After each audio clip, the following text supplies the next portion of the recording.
Squeenix, Squeenix, Squeenix. Not good. So, hello everyone, I'm Coyote Jack, and yeah, this headline probably is going to piss you off if you are one of the Nier fans that really expecting something from, at least from Yoko Taro or Squeenix, either get their fucking grip together for fucking once in their miserable dog shit, retarded life. But it's not going to be the case. In fact, you're going to be a lot of piss off. But I already jumping on the end conclusion. Let's read the headline. This is from Bonding into Comics. Nier series producer says dev team established hard rules for character creations to quote unquote try and avoid international outrage. So with this is a hard translations for we dedicated our in-house censorship team. So everyone that proposes something that make you like Nier Automata or Nier Replicant or even Drakengard. I still think saying Drakengard was far more explicit than Nier. Nier had good stuff. I'm not going to deny that. I'm not saying it's bad. But if you compare it from the kind of lore and the fuck up shit that was happening in Drakengard, I think it leaks far away from Nier. Just saying. And hearing that they apparently they were waiting. Oh, if Squeenix wants to make another game, another Nier Automata, another one, what it's going to happen? Yeah, it's going to deliver. I hope so. Well, really tease you, man. No, you're going to get pissed off. Anyway, according to veteran Squeenix producer Yusuke Saito, this is a Japanese guy. You have to remember that always. A desire to avoid any number of potential cultural controversies has led the Nier series creative team, including creator Yoko Taro, also Yoko Taro, to adopt a set of character design guidelines that take into account the various sensibilities of international audiences. So apparently with this article is telling me that also Yoko Taro is agreeing with this shit, despite that he himself already said, you know what, I see a lot of Rule 34 art and cannot grab all of it. So please send me into a zip file to my email account. I thought that was the best advertisement. If I ever create something like that, not even like top tier gameplay near automata, but something that also has the same type of fan service. Yeah, if what my creation will be, oh, this Rule 34, hey, share it with me. Where are you going? You have something I want. I like you, I want you. But this shit is not the way. They are saying, yeah, we have taken consideration all the fucking snowflakes, the globalist, investors, everyone and we need to tone it down to the lowest common denominator and find a way that the fan base we constructed from this niche game still are dumping money from us. Yeah, pisses me off. And I think everyone that really enjoys these games, they are they are they are right to be upset because they are telling you that they are not going to create anything good anymore. So let's continue reading. Saito, who designed talents have helped shape every Nier franchise entry, save Drakengard 3, confirmed this unfortunate reality while speaking to Taro, Goddess of Victory Nikke director Yoo Hyun Suk, and Stellar Blaze director Kim Hyun Tae during a June 9th producers roundtable centering on the ongoing Goddess of Victory Nikke X Stellar Blade X Nier Automata content collaboration. So they are doing a collab right now with Stellar Blade in the Nikke gacha game, and they are going to do a rerun for Nier Automata. So even if you're someone that's still interested in Nikke, well, you know that if you didn't get to be or A2, you are going to get them. But well, continue on.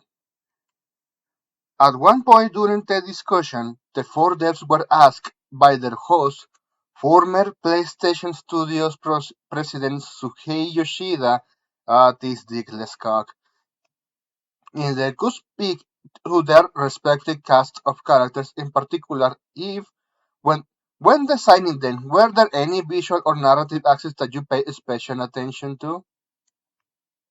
I like big tits, big ass, good looking girls. Yeah, that's correct and most actually reasonable response that someone could give you. And you can actually dunk on all of the fucking mouth breathing morons, like all the Jason Schreiers on the earth.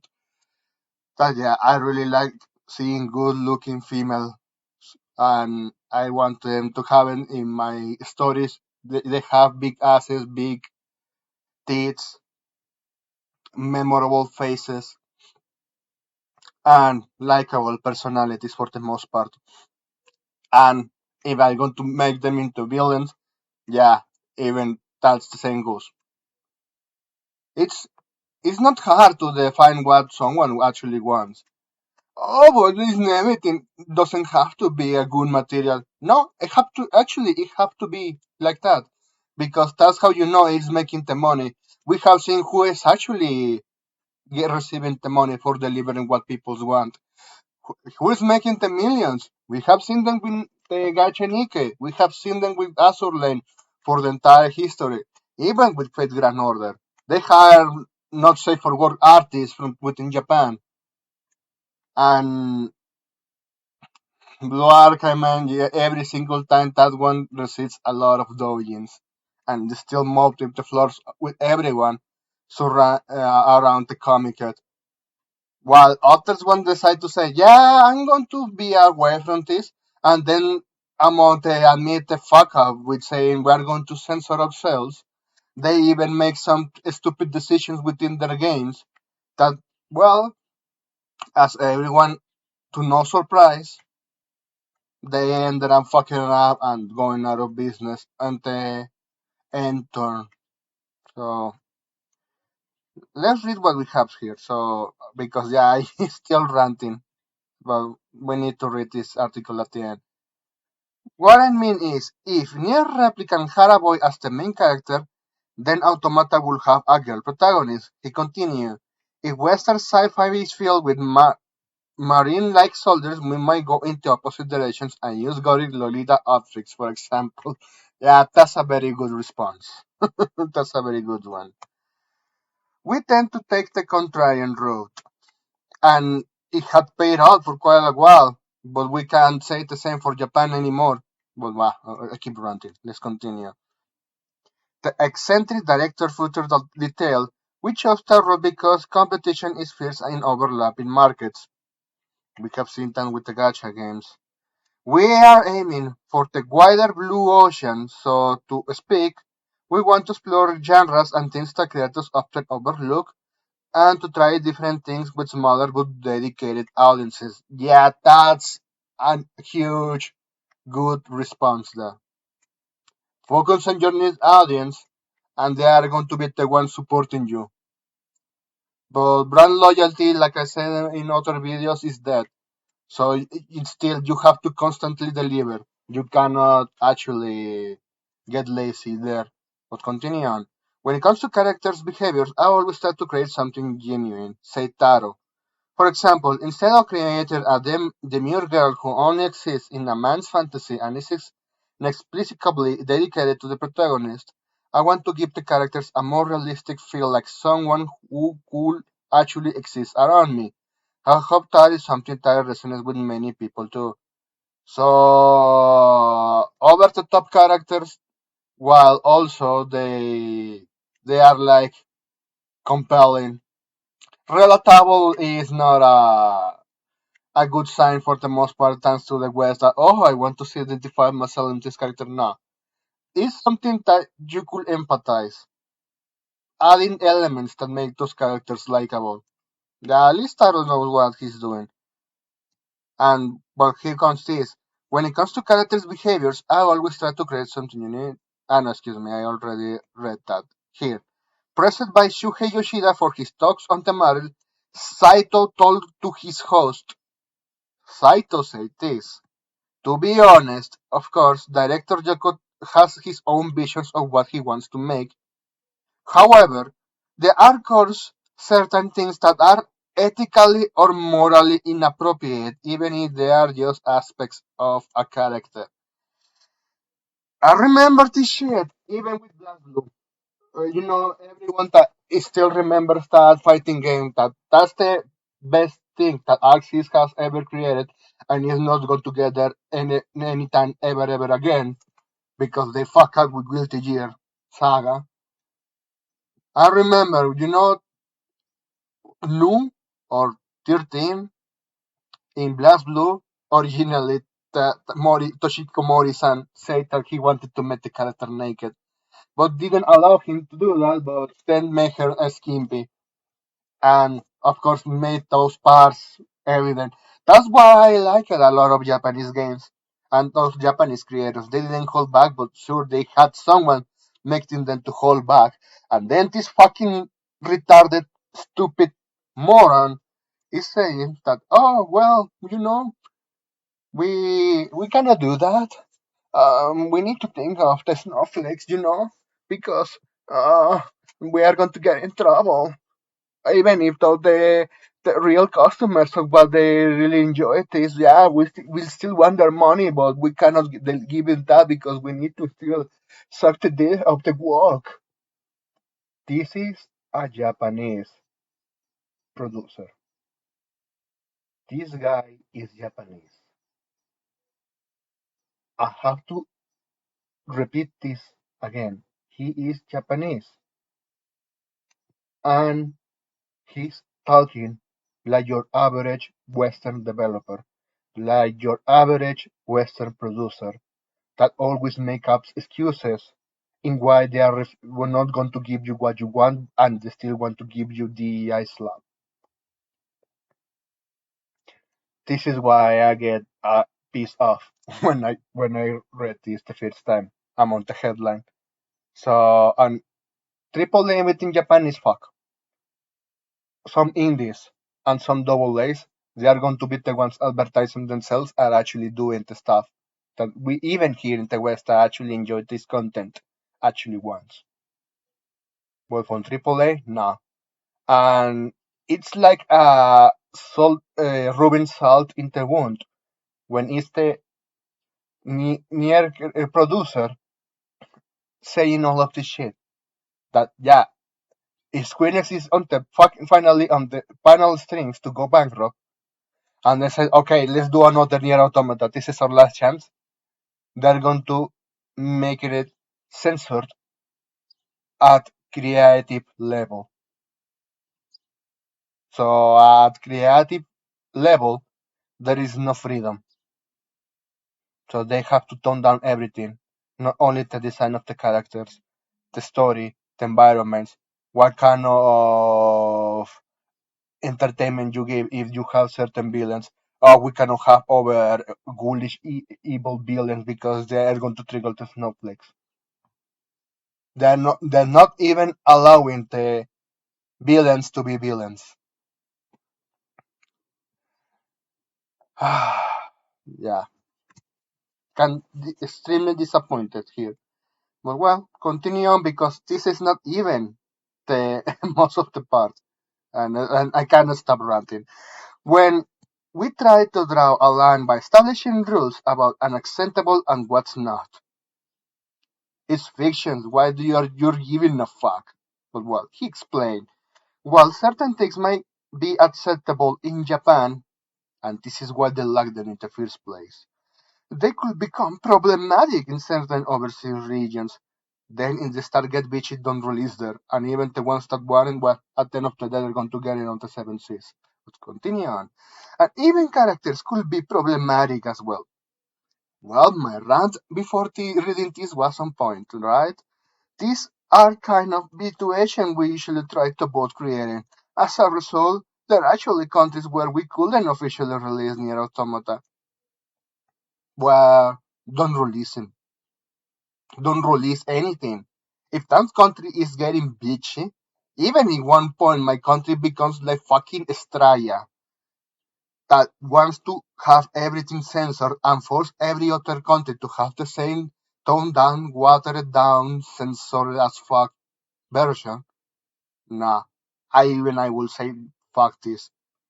The ones that really wanted are going to get on the seven seas, and all the fucking snowflakes they're not going to stop reading because that is a power and control. Every single time I already said that.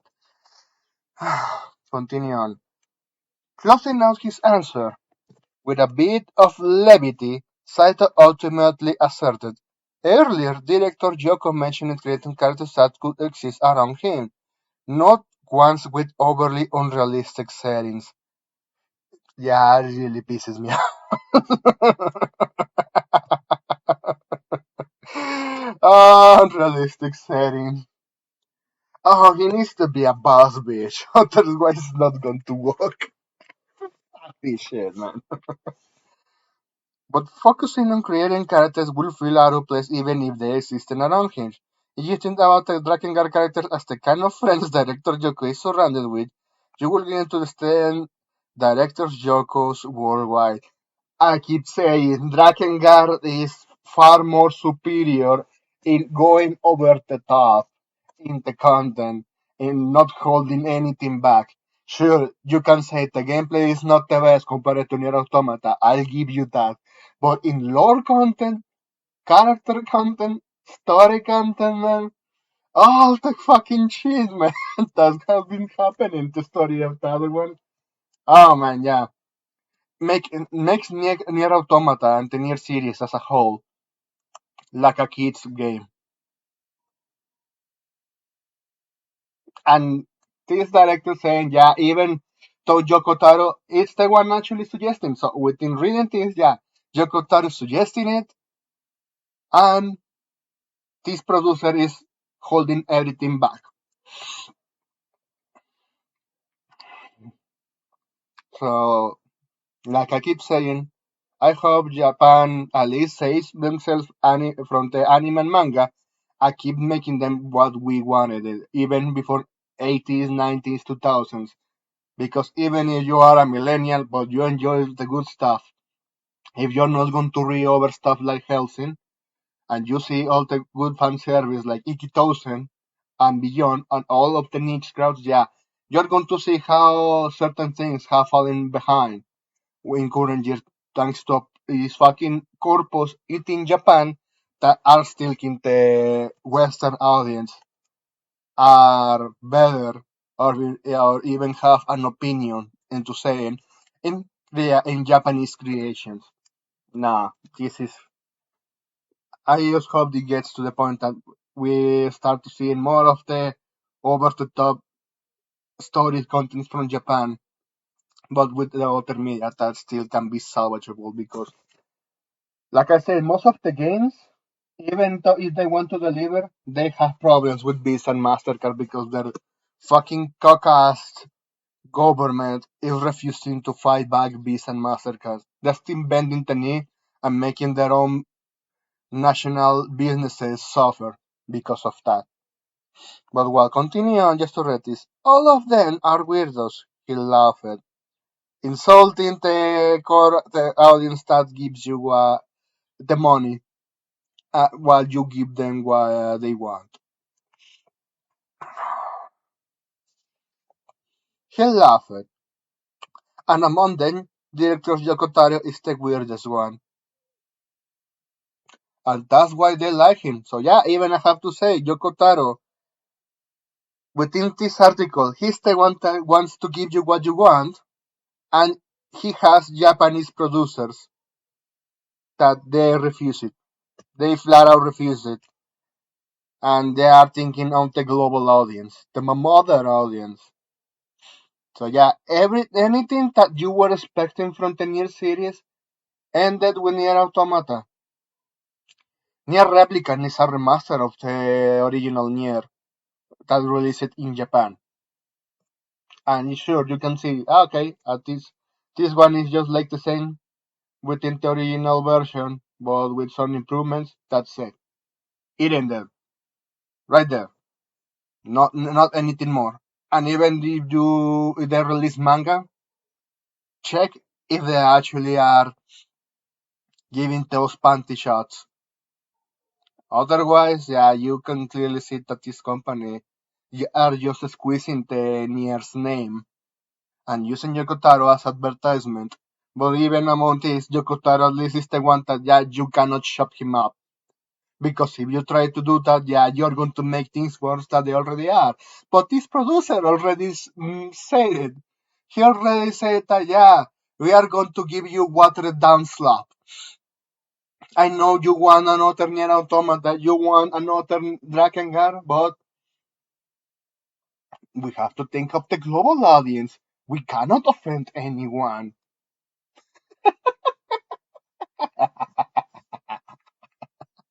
Uh,